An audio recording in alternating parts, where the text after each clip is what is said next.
D'abord, je remercie la TV de notre ami Marc-Alexis Rockjoff de nous consacrer autant de rubriques pour, on va dire, la promotion de l'œuvre de Jean Anglade.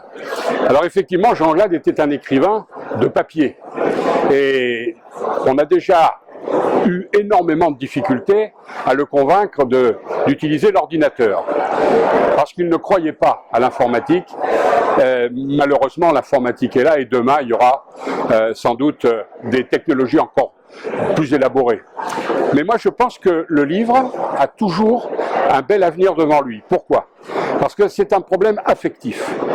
On le voit, ceux qui ont acheté des écrans, des tablettes pour lire les ouvrages qui paraissent, par Audible par exemple, aujourd'hui ils reviennent à la lecture par le livre, parce que le papier a une saveur émotionnelle. Et c'est important, quand je me revois à l'âge de 11 ans lire Le Grand Maulne, eh bien j'ai toujours Le Grand Maulne en version papier, je ne l'ai pas en version e-book, comme on dit. On aurait dit e-book à Jean Anglade, on aurait eu droit à un jeu de mots formidable sur le book, qui était avec la chèvre le symbole de Thiers. Moi je crois beaucoup à l'avenir du livre papier. On souhaiterait que des jeunes suivent cette voie et écrivent des romans porteurs de messages. Jean Anglade disait « Bien sûr, je vis en Auvergne, j'adore l'Auvergne, mon cœur est auvergnat, mais ma plume est universelle. » Donc on voudrait des premiers prix avec une littérature universelle. Alors, je viens d'avoir donc le prix Jean Anglade du premier roman.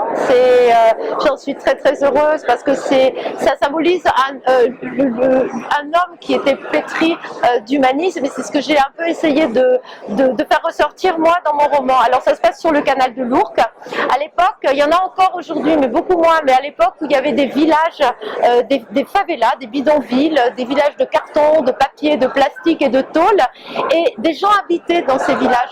Et malgré la misère qui était vraiment criante, il y avait des rats partout quand même, il n'y avait pas de toilettes, il y avait quand même une joie de vivre qui ressortait de tout ça. Et j'ai imaginé en fait des histoires croisées.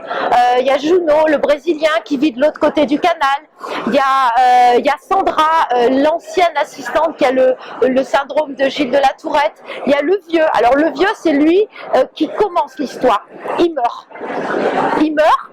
et il se dit comment je vais faire pour les rendre heureux. Et il commence à faire des miracles. Voilà, il commence à faire des miracles sur son nuage.